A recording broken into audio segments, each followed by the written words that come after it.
One of the trickiest things to accomplish in stop motion is fluid camera moves. Many animators will use sliders or even motion control rigs to pull off their camera motion. But as these rigs can be rather expensive, I've developed a number of rather ghetto methods to achieve the camera moves I want. My latest Harry Potter video features several of these methods. My most common technique of camera movement is accomplished by not moving the camera, but by moving the set, one frame at a time. Depending on the size of the set, I will slide either just the Lego base plate or the entire wooden tabletop. In some shots, I will even keep my main characters stationary while the set just slides behind them, giving the illusion that they are moving. This leads to a very steady foreground object. In the close-up shot of Umbridge's feet, I attached her body to a stick that held her in place while I slid the floor beneath her, giving me greater control of her every movement.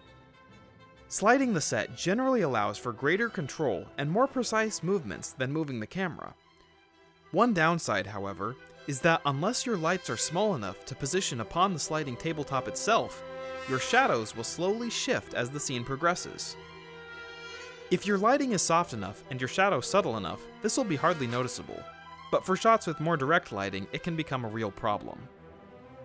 Another disadvantage is that if you are shooting against a backdrop, it's very difficult to move the backdrop separately so as to match the movement of your set. For these reasons and others, there are some shots where it just isn't practical to move the set to get the camera motion.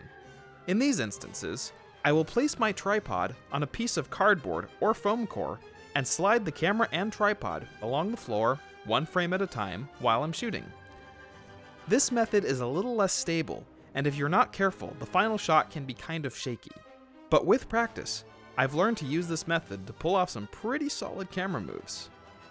Thanks very much for watching, and please let me know if you have any questions that you would like me to address in future videos. As usual, I will be responding to the first 50 questions that are posted.